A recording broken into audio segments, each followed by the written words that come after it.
Very happy to let you know that we have a new career-related webinar scheduled for each month, beginning today and starting through January 2014. Today's webinar is sponsored by the Boston University Alumni Association and the BU Development and Alumni Relations Office, and is offered to our 300,000 alumni around the globe. Throughout your career, the BU Alumni Association is committed to helping you define and achieve your professional goals. We aim to do this by providing alumni with access to a series of valuable online tools and social media communities. This webinar series is a new experiment for us, so we very much look forward to receiving your feedback via a survey that will be emailed to all of you later today. Please know that we really do value your opinion on this and every program we offer, so I ask that you please do make sure that you complete that survey for us. Before I introduce today's speaker, I have a couple housekeeping notes. First of all, this webinar is hosted on the Adobe Connect online meeting platform. If you experience any trouble with the audio or visual portions of the presentation, please contact Adobe Connect at 1-800-422-3623. Today's presentation is being recorded and will soon be made available for on-demand viewing on the BU Alumni Association website, which you can find at www.bu.edu/alumni. Our speaker today is very eager to answer any questions you may have, and you're welcome to submit them throughout the presentation using the Q&A chat box that you should see located below the visual portion of the webinar. We hope to get to as many questions as we can during today's session, so please go ahead and submit those to us. Now it's my absolute pleasure to introduce our featured speaker for the day. John Brady is a 20-year veteran of the higher education sector with executive experience in college admissions, education finance, college entrance and outcomes assessments, and public policy. He openly attributes much of his success to the personal support he received from the faculty and deans of the BU School of Education during his undergraduate years, and the exposure to what higher education leaders of a large, well-resourced university like BU could do for access to learning and personal growth. John's recent contributions include a lengthy tenure as executive director for numerous programs of the College Board and chief operating officer of Higher Next Incorporated. He's a regular columnist, media commentator, and speaker, and is currently the owner and principal of Protum Partners, a consultancy offering support in education and nonprofit change management, interim executive placement, and executive transition coaching. He holds a bachelor's in English education and a master's in higher education administration, both from SED, and an MBA from the Olin Graduate School of Business at Babson College. On a personal note, John has actually been a huge asset and advisor to me in getting this webinar series off the ground, and I very much appreciate the support he's offered. John, thank you again so much for being here today. I appreciate your time, and take it away. The floor is yours. Just double checking on the sound. Everything coming over okay, Jeff? Sounds good to me, John. Terrific. Excellent. Well, thank you, Jeff, and thanks everybody, those who are joining, whatever time of day it is. Appreciate your taking time out of your day.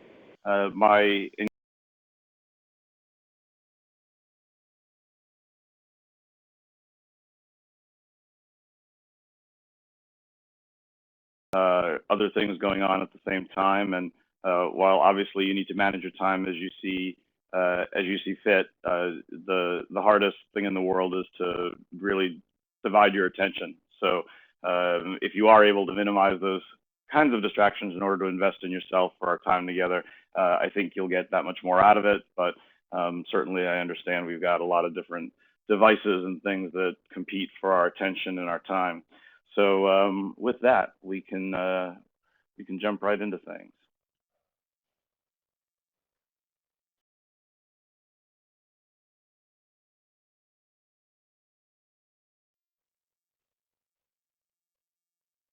And we'll just wait for the deck to come up.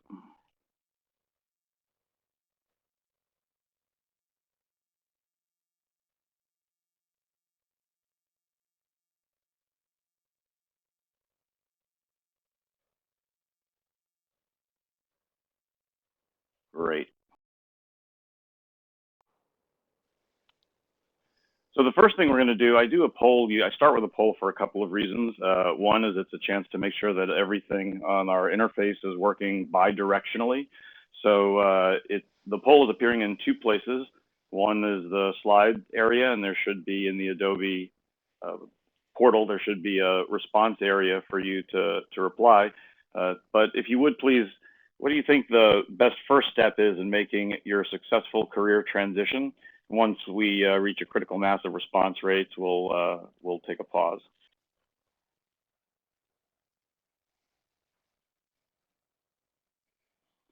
And you'll find we'll do a couple of more of these throughout for a number of reasons.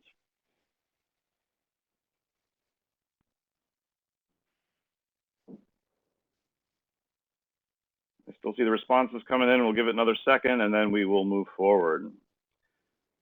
So it looks like updating the resume is, for now, the big winner. A few people, having looked at my background at the College Board, are thinking I'm trying to pull one over on you with the none of the above selection, and a few more spread throughout. And the response rate's pretty high, so that should suggest that we're doing pretty well in terms of the Adobe system, which is great.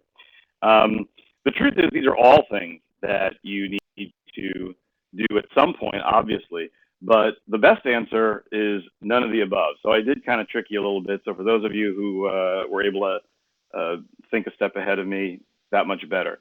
And all of these things, like I said, are steps that you're going to need to take at some point. But when you looked at the description for the session, it was listed in 3 bullets. We talked about examples of ways in which you can effectively illustrate the talents that you bring in a career transition, and then things like increasing your visibility and those things that have the highest return on investment. We're going to be spending the most time on that first bullet because it's the area that I find is most neglected. And here in our practice at ProTem Partners, it's the step that we invest the most time in with our clients because it makes all of the other things that you see on this list go a lot more easily, a lot more quickly, and a lot more smoothly. So with that, let's jump into things. What always surprises me is how much people, when they begin their job search, do the very same thing that everybody else does. And it makes sense if you think about it. Most of the advice that we get from any career services professional, most career coaches, certainly from companies, from headhunters, even from outplacement firms, if you've ever been in a situation where you've been in a layoff, people immediately run to their resume usually first to begin updating that. And I think you skip an important step. And one of the things that we work very hard with our clients to do is to try and act in a way that is different from the crowd. If you look at an image like this, it's very difficult to identify any one person. And so many things in kind of that follow the herd mentality lead to sameness, which really can only hurt your chances. And as much as we want to stand out in the job search process, it's interesting that we go to those things that feel tried and true. Posting on job boards, for example, getting our resume updated, going right onto LinkedIn and updating our information there, starting to connect maybe with as many people as we possibly can. And understandably so, when you decide you're ready to go, usually at that point you really want to move. And if the decision is forced on you, sometimes you can feel this sense of crisis, like you've got bills to pay, and maybe you've got kids in school, and you got to do something. But that kind of herd mentality, with the exception of maybe mass immunization, really doesn't work very well in most settings. If everyone runs to the same side of a boat, it's probably going to capsize. When people all run to the same investments, those investments aren't usually worth what they were at the beginning. That mass sort of movement causes things like bubbles and bubbles to burst, and we've experienced the pain of that. And in the worst cases, it can even cause tragedies. People, when they enter a building, tend to have their first instinct to exit the way they came in. And very often, there are people who can't get out of a dangerous situation where there may have been other options. So it's really important to stop and take a breath and do a little bit of reflection, and at least take a couple of days, if you can possibly, to do something that is going to actually increase your odds, so that when you do have to enter this broad search for talent that's out there, whether it's applying for a job with an employer or even doing something entrepreneurially, you want to increase your odds. And if you do what everybody does, your odds stay the same. So I think people get the point, but the goal is to try and find that other path instead of all the traffic on the interstate, to take the path less traveled and hopefully have a little GPS help. So if the answer was none of the above, what is the right answer? Well, every institution, even a big place like Boston,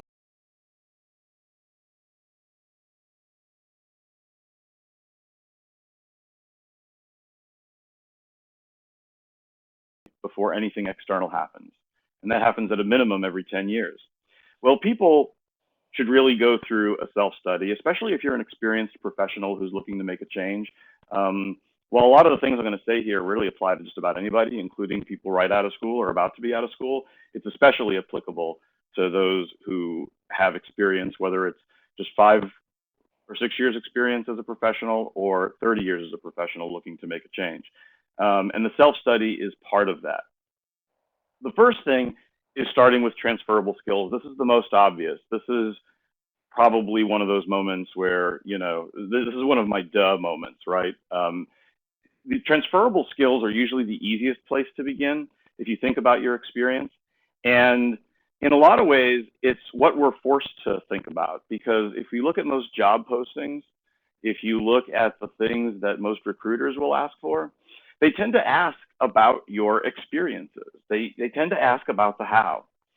So while most of what we do in the course of any given day is around tasks, it's around how we get from one thing to the other, you need to take the lens and zoom out a little bit in order to think about what the impact was that you had. Because while employers ask for one thing, what they really need is a case for what it is you bring that's transferable. On these are all synonyms, but impacts on the organizations you've worked for, results, outcomes, the value add that you bring.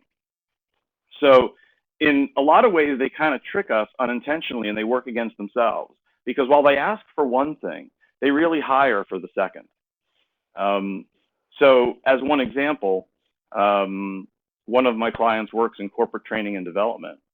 And what matters for her in terms of making her case to organizations is not the number of people she has trained in her organization to be effective within her company. It's a Fortune 500 company. But what matters is how she's impacted their skill set, what they're able to do better, differently, or the kind of impact they're able to have on the organization. That's an impact. But what she does, that's strategy. And that's how she gets from one point to the next. So let's think a little bit about how to do this effectively, because the second part isn't so easy to do. And even if you are able to think of a couple of impact statements, my experience with most clients, and even as a hiring manager in my career, has been that folks have to work a lot harder to think fully.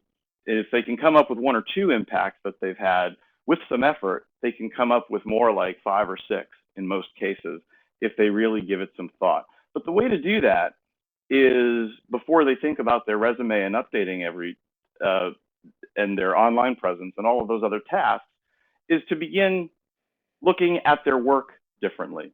So we're going to start with the abstract, and then from the abstract, we're going to get to the concrete, just by way of illustration. And this is just for fun, but it's also my way of seeing how we're doing in terms of people still engaged here a little bit. There was a experience a couple of, I don't know, I want to say about 2 years ago, where scientists released some very amazing images to the press of some very ordinary things under a microscope that had been magnified thousands of times. And here was one of the images that I borrowed, and I wanted to give a sense, or get a sense rather, from you, just again, just for fun. What do you think the image of the up there is most likely? Dust, sand, material more like silk, something that's more of a liquid consistency, like a latex paint of some kind, or maybe something different entirely.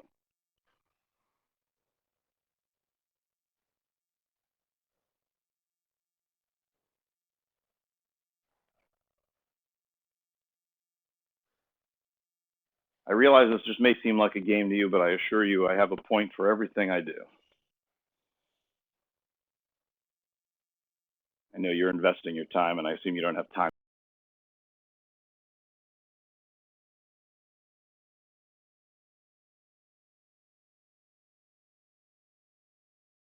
A big winner with a few other guesses, and you would be right. It's actually dust, because dust is actually made up of a whole bunch of different things, no one thing. And that's why you have all of these different kinds of patterns and colors and whatnot in there. Something as rudimentary as dust is really made up of a lot of different kinds of things, even though on the surface it looks the same. And career-wise, we tend to do that. We miss out on a lot of the accomplishments and impacts that we've had on our organizations because we just sort of look at it as one big task, one big set of responsibilities or a job. I think we've had enough with the dust, so we're gonna get rid of that. And I'm not going to ask you to respond to these in the interest of time, but I'm going to do a couple of more over just a few quick seconds for purposes of illustration, and then we're going to start to go from abstract to concrete. So here's another one of those images, by the way. I used this one twice. And when you look at something like this initially, it could look like any one of those things. I mean, kind of the color, you think something like pastry, you think of those sort of bouncy ball things that are children's parties or at like a Chuck E. Cheese kind of place or something like that, when in fact, it's really rainbow sprinkles. And there's a whole lot more detail that then becomes very evident when you zoom the lens. But more than just zooming a lens in, there's also the importance of different angles and sort of twisting things around. And that, again, is very hard to do because you tend to think in the same patterns about your work and your contributions every day. So in this case, these are iron sculptures. They're about 10 meters high. For those who've traveled the world, they may have actually seen it at some point. If you just move in front of them 90 degrees, you'll see it's actually a portrait of Nelson Mandela in South Africa, allegedly erected on the spot where he was initially arrested by authorities 50 years ago. So just something as simple as a slight change in view can make a big difference. And I'm sure you all realize that what we're looking at here is a satellite image. Oops. But I'm unable to get it to move. But initially, what sort of looks almost like a jack-o'-lantern kind of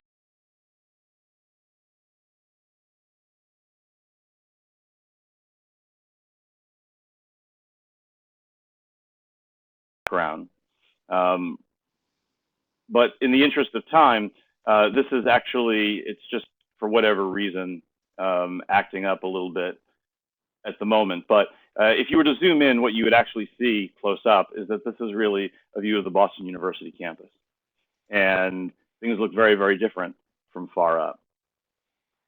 I see someone, by the way, is just mentioning that they're having some audio issues in the audio cutting in and out. So I'm going to pause just for 1 second and check in with Jeff.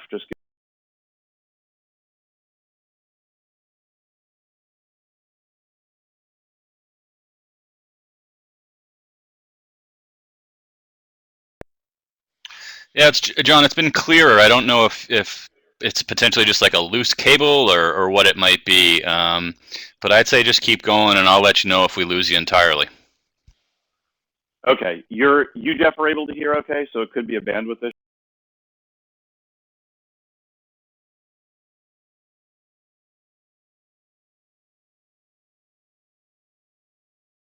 Okay, well, those ones and zeros in the internet, they don't always cooperate. Audio got better, good, that sounds good. So hopefully just keep us posted, but thank you. So anyway, in order to start moving from the abstract to the concrete, people tend to think in a very linear way about their careers and even about their own contributions. And if you look at these two images, the value of a career ladder is somewhat limiting if you follow that metaphor. Once you get to a certain point, sometimes you can't get any higher because the person above you hasn't moved. Sometimes you can't easily move from side to side. It almost leaves you with nowhere to go. Somebody, I don't know who, recently talked to me about the concept of a career lattice. I didn't come up with that language, but I didn't know who to attribute it to because I couldn't remember who said it. But if you think about it as something like a chess or a checkerboard, there's a lot of strategy involved. You have to think about things multiple steps, and you need to think about things from different angles. You need to think about things from someone else's perspective if you turn the board around. And if you think about that slide where I talked about transferable skills and then transferable impact, the transferable impact is about thinking about this from your potential employer's perspective, or if you are an entrepreneur, your potential clients or prospective clients' perspective. Most people use a lot of first person language, a lot of I language, and they go right into the things that they've done or even a description of their job. But from the employer's perspective, what's going to matter, or from the client's perspective, is that they need to get more value out of you than they're about to pay you. And you're a pretty expensive acquisition. Your salary, your benefits, or whatever your fees are in an entrepreneurial space, the way the market has to work, whether it's bottom line impact or savings or other kinds of impact, has to be better than what you'd get otherwise. So let's get really concrete now. I find those things help people kind of get out of their thinking. And the best way to do this from a self-study process is don't look at your business card, try to forget your job title, because those things they're not only aren't who you are as an individual and your intrinsic worth, but they also don't really represent who you are as a professional.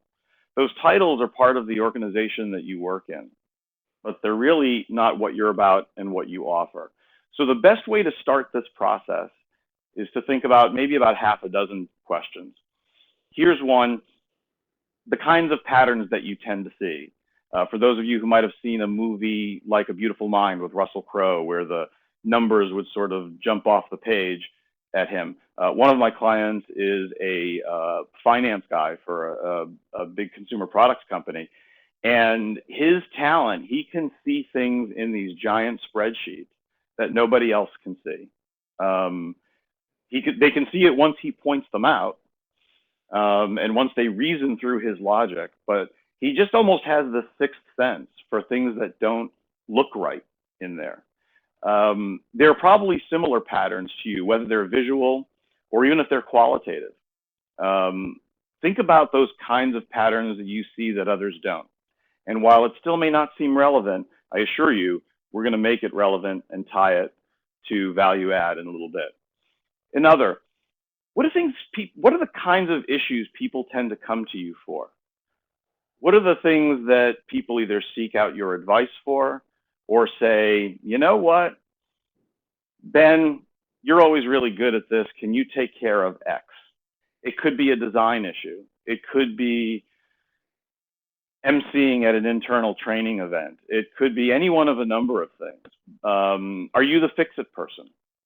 Are you the person who has to smooth things over once something's gone off the rails?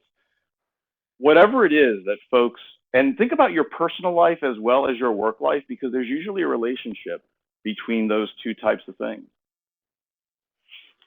If you've been in school recently, you've probably had your share of group projects, but even in professional settings, we tend to take on similar roles over and over again in groups. Some emerge as leaders of certain kinds. Some are the people who really like to focus in the quantitative work. Some tend to focus more on the final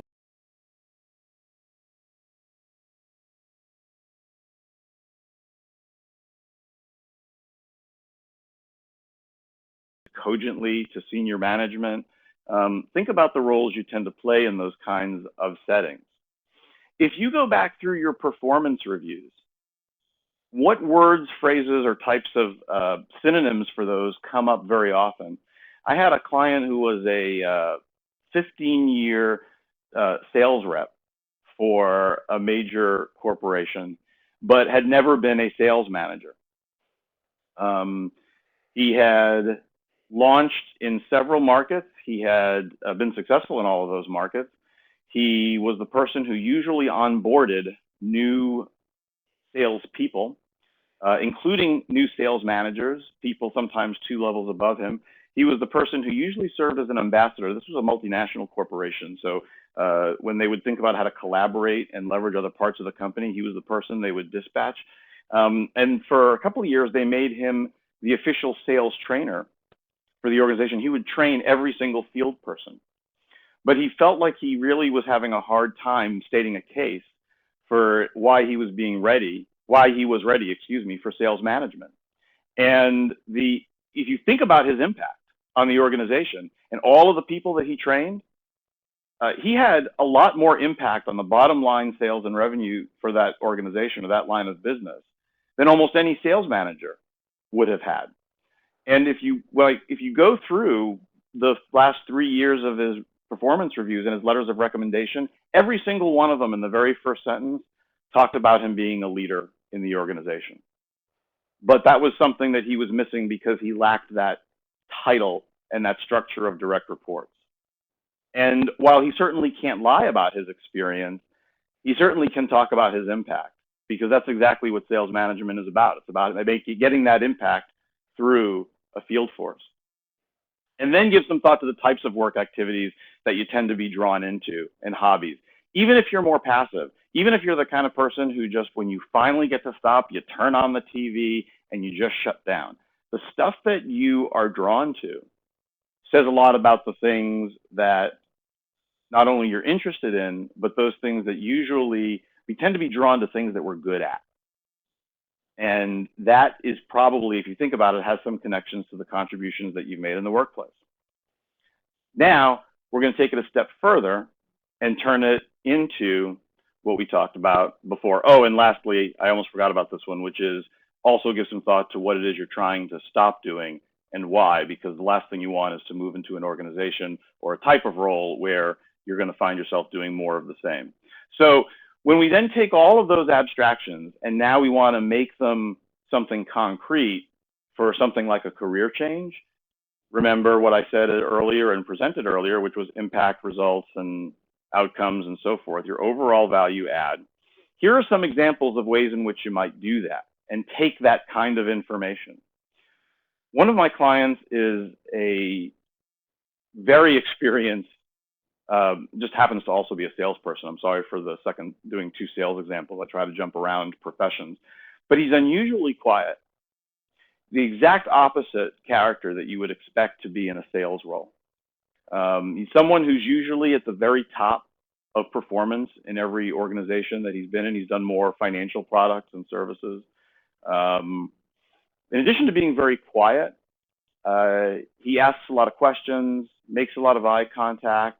He's not this kind of high pressure guy. And yet he's always the top performer.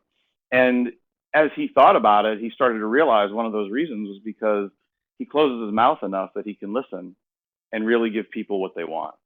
And that's a very compelling story that ties to not only his style and the ways in which he does things differently, but how it is he gets to a much higher impact. And of course, he's got his volume experience to talk about exactly what that bottom line impact has been.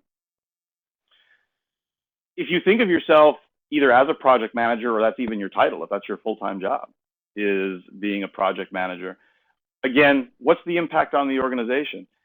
Are you the kind of person who, as a result of your work, products have been able to go to market faster, more smoothly, better? That is a real powerful impact on an employer. Or it could be a very good case to a venture capitalist if you're launching your own company and you're trying to get a new product or new offering to market. In your private volunteer work, or if you work in a nonprofit environment, do you tend to do better on the development side because you really know how to get people to show up at events and really engage? Our local, I'm a big animal lover, and our local SPCA has hired some new development people, and the difference is amazing. They have events going at least monthly, and the number of people who turn out repeatedly, and who give, and who've really taken an organization that was in trouble and completely changed its financial picture, and also more impactfully saved more animals as a result, is as a direct result of people who really know how to run a great event and know how to get very busy people who are working a million hours and taking kids to soccer games and everything else to still find time for something like this. And that's a powerful impact. But they tend to think about their events rather than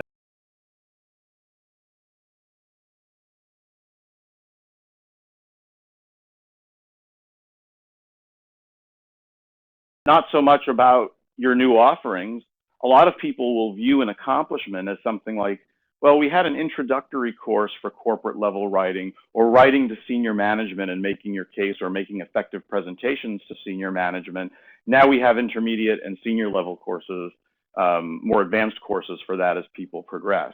Well, that's real good, but the impact on the organization is what people can do differently. In the case of a new employee or new hire orientation, are employees getting onboarded more quickly? Because if they are, that probably means the company has better retention, which is a bottom line issue. It's very expensive to hire people, to find talent, and to train them. And there's ramp up time until that employee becomes productive. If you're able to impact that because what you do is that much better, that's a big deal. Another example, if you're the kind of person who generally tends to get the folks who are harder to work with, or maybe flip this around, the thing most of us don't like to admit. I had a situation where there was an organization that I worked in where I tended to be the guy who they would always send in to work with certain executives who were a little bit of a challenge to work with. We all know the types of people I'm talking about. They're good people, but not easy. And if you're able to work through those kinds of things, keep everybody calm, keep your own level head, problem solve, it takes a lot of friction out of the system. There's a lot less time spent with HR. And in some cases, if it's more on the client side, you know, sometimes those more difficult clients, when they're happy, they're often the ones who spend the most money with us or can most impact our client or customer satisfaction ratings. So once you've done all of that kind of work and you've started to make it more about the impact that you have, now you can begin those things from our very first poll question, and you can do it in a really consistent way. Now you can craft your pitch, and that's something that almost every article that you read on job seeking is going to talk about. You can update your resume. You can draft all of your cover letters and your online stuff. But to use one example, like your resume, because people like to talk about resumes so much, the very first bullet under each of your positions, if you can make it an impact statement, should be. And when I say impact, that doesn't always need to be a number. It's nice when it can be a number. It's certainly ideal when it can be a number, but there are certain things that just cannot be quantified or at best can be approximated. And while you usually don't like to approximate in too many places, if there are numbers that you just wouldn't be able to get to, but you do have a pretty good order of magnitude sense, it's okay to put in something like approximate, because in most cases, especially on anything that you put publicly like LinkedIn, you're often going to want to be careful about any proprietary information or data or metrics you put out there about current or former employers anyway, because those things are generally considered confidential. You can certainly put them on your resume when you're circulating that as a hard copy document, but most folks find themselves in that situation, and that's perfectly okay. But that impact should really come first.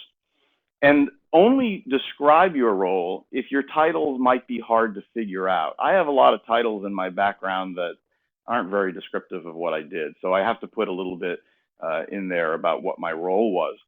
But if you're in a profession where generally someone's going to know what your job title did, you don't need to repeat that to them. That's great and powerful real estate. And if you're looking to make a job transition, it's that transferable impact that's going to matter. Because if you're going from one type of organization or one type of sector to another, those things that are universal, that make it easier to run an organization, that make it easier to onboard employees, that impact customer satisfaction ratings, that allow products to get to market faster, that find savings and efficiencies where nobody else can, that can find less bureaucratic ways of doing things, that not only increase employee satisfaction, but create less waste in organizations, or that just simply sell more.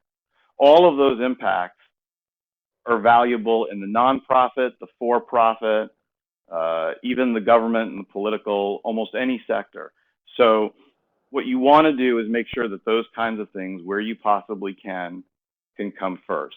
And if there is something in the skill area that's really required, you can certainly put those in there because there are, let's face it, areas where if you're not familiar with the technology that we're deploying and I want you to be my vice president for IT, you do need to express your experience, obviously, with that kind of, whatever that kind of platform is. But that should be really generally kept to a minimum. And then, of course, this concept that you probably read a lot about, which is employee branding. The reason I want you to spend so much time on that self-study work is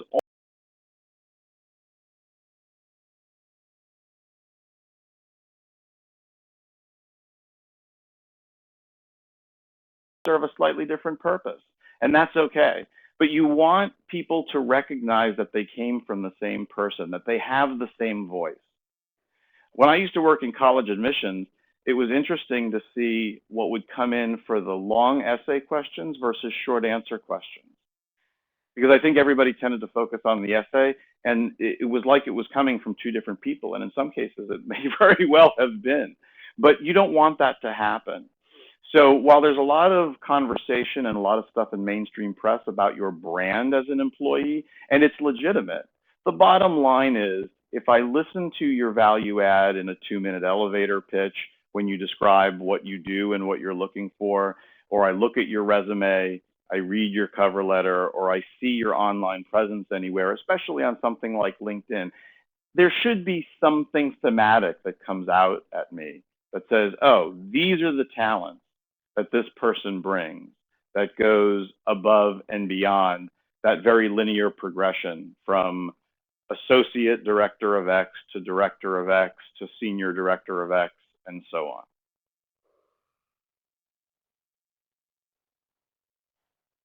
Sorry for the pause. We're going to do one last poll here because I just want to see how we're doing. And if I need to shift gears, I want to know to do that for the last couple of minutes before we move to questions.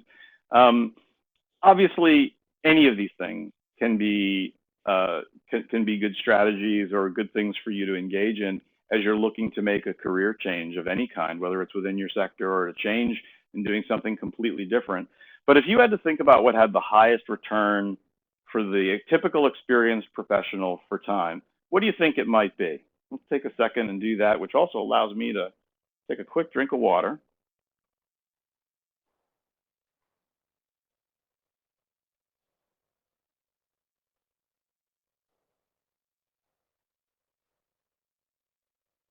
And thank you so much for your continued engagement and responses. This is good.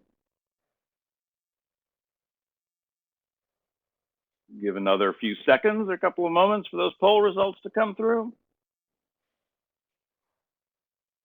Takes a lot of practice learning how to do these webinars. You don't have the benefit sometimes of being able to see your audience and from moment to moment adjust the way that you're going in your direction. So we count on these kinds of things quite a bit. So in the interest of time, I'm going to start moving forward. Great response rate. So thank you for taking the time to invest in that. The popular answers look like they were B and D. And my answer, I kind of tricked you again. Really, I think the best answer in this case is the none of the above. However, in truth, B and D have a tremendous amount of value, just in a different kind of way in terms of return. So I can kind of give people partial credit or an average for those Bs and Ds. You definitely want to network with folks. And whenever you talk to anybody about the hidden job market and those kinds of things, they're going to tend to talk to you about the importance of networking. And certainly leverage the alumni network at BU. We have enormous and wonderful resources at our alma mater. I rely on it 20 years out of school. I hope all of you do as well. And certainly other types of networking events. But what's really going to be important when you think about networking is networking in a way that's going to be effective for you in terms of your personality style, number one, and number two, in terms of the kind of profession and work you'd like to do.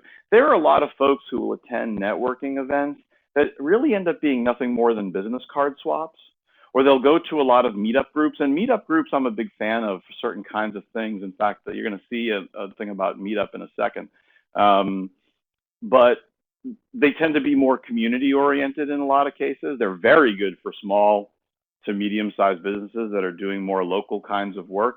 But sometimes they can seem very tedious. And, you know, when we're working with clients here, the last thing I want to do is tell someone who's more on the introvert side of the scale than extrovert that the most important thing they need to do is go work a room, because that's not natural for everybody. It's natural for some people, but not for all. So it's important to find a way that's going to be natural for you. So in thinking about that, now the stuff that you hear a lot about, yes, you do want to optimize your social media presence. There is truth in that. And the single most important place right now to do that is LinkedIn. There was one point where sites like monster.com were the place to go. In another couple of years, maybe LinkedIn will still be the place to go, or maybe it'll be yesterday's news. But the very first search engine that anyone who's looking for talent but may not necessarily have a job posted, they're going to go to a separate portal in LinkedIn. And the recruiter portal in LinkedIn is not the same portal that you and I see as users. It's designed as a search database and interface for them. And they're going to go in and look for certain keywords and phrases to find the right people. So optimizing your presence on LinkedIn is truly important. There are some great sessions that both LinkedIn puts forward, that certainly BU has put forward. You should definitely take advantage of any.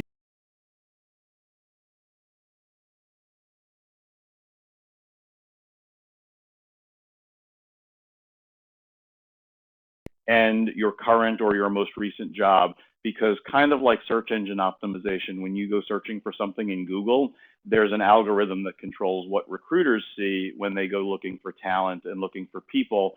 And that's where the most impactful keywords are, from the word go.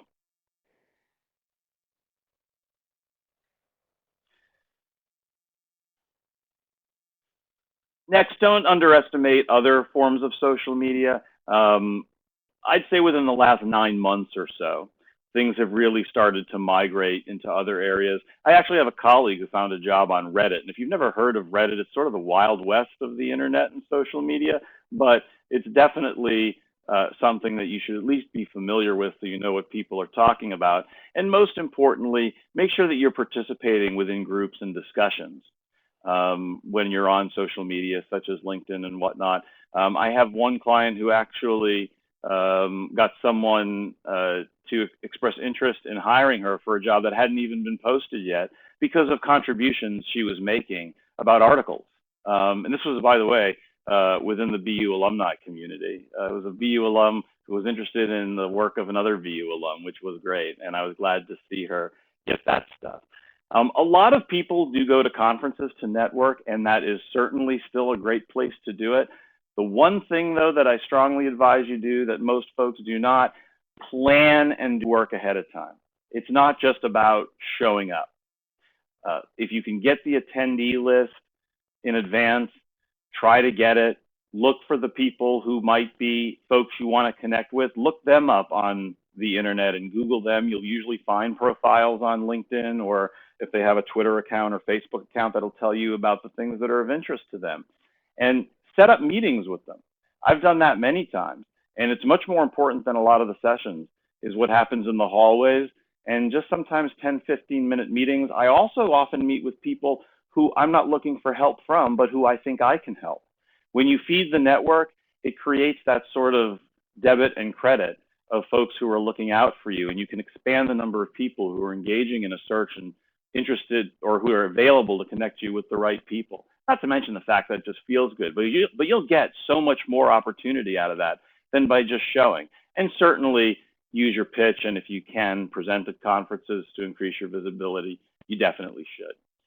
So 2 final things. The first, I'm going to do a short sort of little case study here of one of my clients whose name I just changed. We'll call her Trisha, because this is where she took a lot of what I've reviewed here and kind of put it into practice. She came to me with an immediate problem, and that was that she was out of school, so she was a newer professional, but she wanted to work in fundraising and development, but she really needed a way to pay the bills. She couldn't even pay the rent. So it was a pretty scary situation.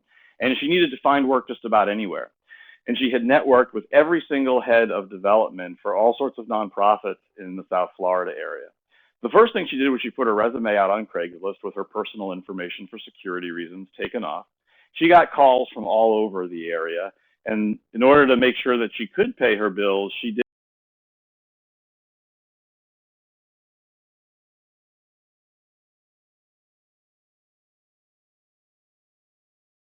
And this was certainly not what she had trained to do or what she was preparing to do. But in the meantime, it was a way to pay the bills. That law firm, however, focused on things like estate planning. And what a great connection for someone who is thinking about working in fundraising and development. So she leveraged the conference room there, introduced a lot of the contacts she had made following all this conventional advice around networking, introduced the partners to some key development folks. So they got some new opportunities out of that. And she got to use the space in their conference room as places to hold meetup groups. And what she did with the meetups wasn't just anything. She took her key contacts who were really interested in helping her but didn't have an opportunity for her right now. She asked them to be speakers on various topics that were hot in the business. And she ended up helping their resumes, which is very interesting. So here's this 20-something young woman who was giving these people a great visibility opportunity. And what do you think happened when the very first opening came up only 6 months later? In all of South Florida, who else would get hired? But I'll bet that when that job posted and was advertised, some very capable people with very well-written resumes, with very well-written and artfully crafted cover letters that they had maybe even spent a couple of hours on getting just right. Those folks never had a chance because Trisha had been there all along, not only talking with those people and networking with them, but actually helping them in spite of a situation that would have seemed like just an underemployment mess. And she really made the best.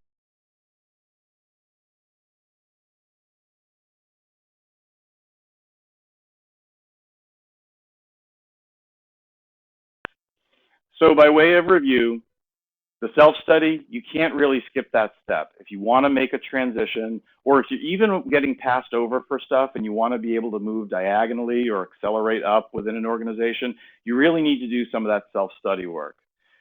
That holistic online presence we talked about, keywords are super important. You probably have read about that. If you haven't, do look that up, keywords in job search on Google. You'll find plenty of great articles about it.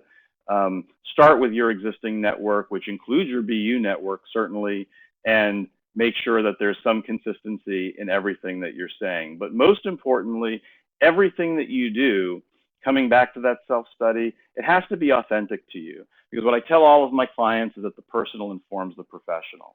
That's what's going to come out most earnestly. It doesn't sound staged. It doesn't sound like a script.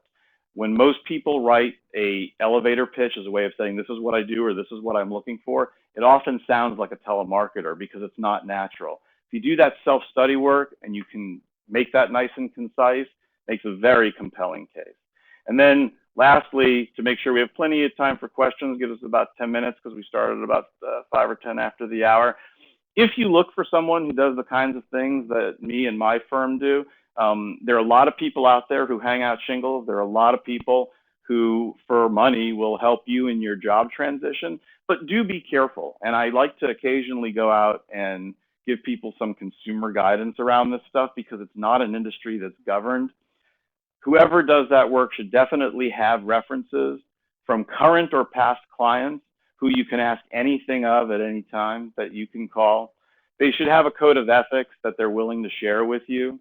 Obviously, everything should be really clear about fee structures and so forth. They should also be connected to other types of people and embedded in the profession, other people around the recruiting space. Not just other recruiters, certainly, but people who work in employment law or psychologists or other kinds of things, because that says a lot about how engaged they are in the community. And that goes beyond marketing. And certainly, you should never feel pressured and obligated to do anything. They should be willing to talk to you for free to assess where you are and give you a real sense of what kind of work you're facing. And if there's anything that we don't get a chance to answer in our Q&A or that you're just not comfortable or is too complex to do here, never hesitate to reach out to me. I'm in the alumni database and searchable, so you can do it that way. Or if you want to take my information from here, feel free to do that. I'm usually pretty good about turning things around with it. And with that, I'm going to turn things over to Jeff to handle the Q&A kind of stuff and moderate that for the remainder of time that we have and any other closeout. Thanks, John. Just a reminder, everybody, you should see that Q&A box at the bottom of your screen. We do have a couple questions that came in, so thank you for those. John, we got a question from Henry, who has, he's basically wondering about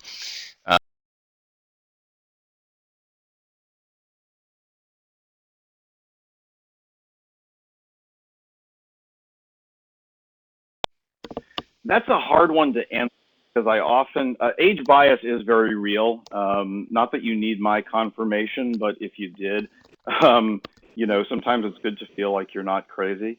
And it can be very, very difficult.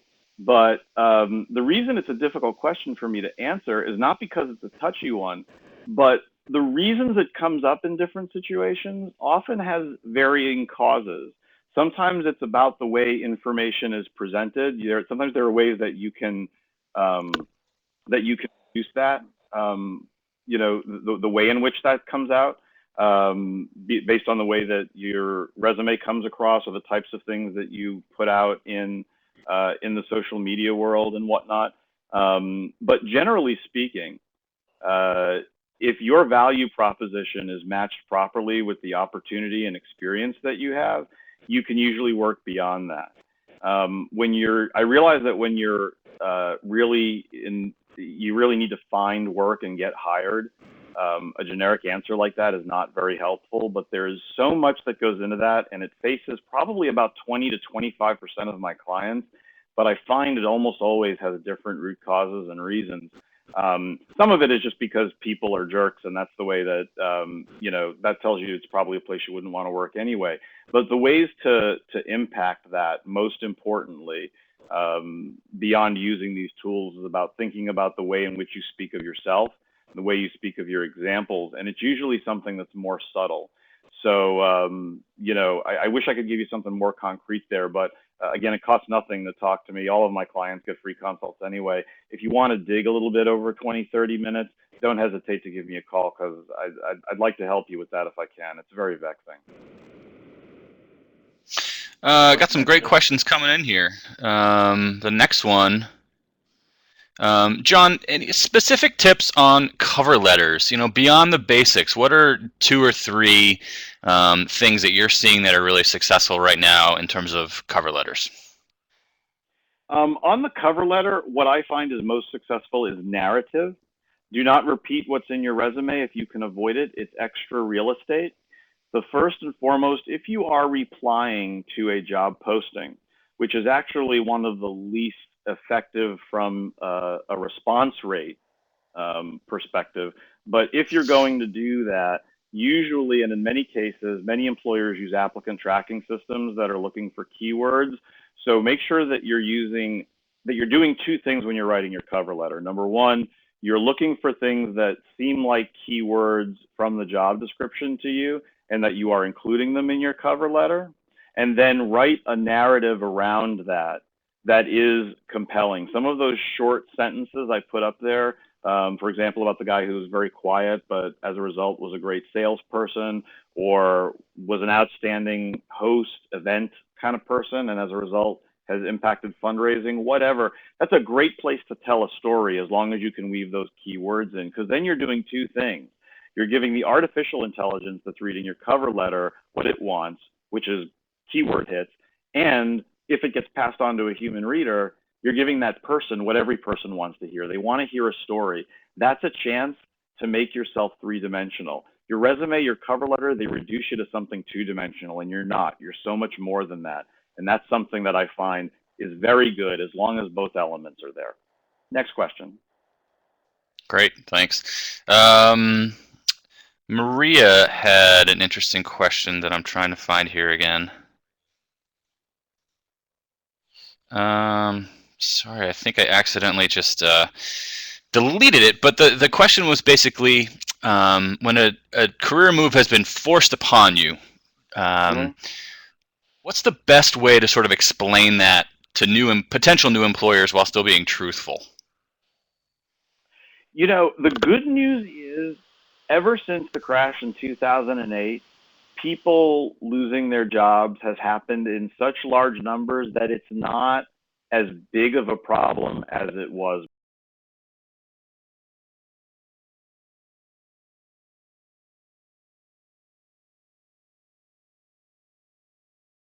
The words are going to be different for everybody. And I've got a couple of clients who are in that situation right now, and the words that they use vary because of the nature of how they lost their jobs. But in most instances, as long what the only let me rephrase, the way I've only seen people do poorly with truthful answers that only state as much as can be stated is that they get nervous about it, and it shows. Kind of like kids have a sixth sense, animals have a sixth sense, adults do too. And if you feel insecure about it, if you feel like you're a little ashamed about it, if you feel a little edgy about that question and you feel your pulse starting to race, that's going to come across. And it's going to come across much more powerful than any words that you use. There are reorganizations everywhere. They often have nothing to do with employees. I was the top sales manager for one employer many years ago, and I got laid off for reasons that had nothing to do with my performance. And it can happen to anybody. If you focus on your impact and you're able to just state it was one of those things, there was a restructuring, position was eliminated, whatever the reality is, but you can do it with some confidence and with a smile. If you have to repeat it to a mirror half a dozen times or 3 dozen times until you can say it and not make it hurt, then you're probably going to be able to explain it a lot better to a prospective employer. There are times where I've actually had clients practice it with me until I'm convinced they can say it in a way that almost makes it sound like a positive. It really works. Next, if we can take another one. I know we're at time. Yeah, we're right at 1 o'clock, and I realize, John, we've taken a lot of your time. I appreciate you for that. I think what I'd like to suggest is that maybe we can try to continue the conversation on our LinkedIn group. Hopefully, many of you are members of the BU Alumni Association official group on LinkedIn. If you're not, please go to the alumni website. That's bu.edu/alumni. You can find the group from there. But John, if you're open to it, maybe I could throw up a discussion group and people that ask questions. And we had a lot of questions asked. Thank you. But if we didn't get to all of them, maybe we can continue that there. Absolutely. I am a member John, already of that group, so I'd be happy to do that. wonderful. John, thank you again for your time today. I can't speak for the entire university, but I know that the Alumni Association is really proud to have alumni like you that are so willing to give back to the BU community by sharing your time and your talent. I can't thank you enough, so thanks. My thanks also go out to all of our guests for participating today. We had a really great turnout for this webinar, and I'm excited about that. I hope you all found value in the program and that you'll plan on joining us for our next professional development webinar. We talked a lot today about LinkedIn, and that's going to be the focus of our next webinar that'll be on Wednesday, November 13th. We've got BU College of Arts and Sciences alumnus and a guy who works for LinkedIn as their Global Solutions Account Executive. His name is Dan Green, and he's going to be offering a session titled How to Build and Leverage a Powerful Boston University Network on LinkedIn. And as of course I mentioned, we're going to continue the conversation on LinkedIn today, so it fits nicely. And of course, if you or any BU alumni that you know would be interested in presenting a webinar in the future, I hope that you'll contact us. You can contact me directly at the Alumni Relations Office or by emailing me at jtmurphy. That's J as in Jeff, T as in Thomas, Murphy at bu.edu. Thank you everyone again for your time. Hope you have a wonderful afternoon. I know we have a number of people on the webinar today just within Massachusetts, and so I definitely want to make sure I say go Sox. Thanks.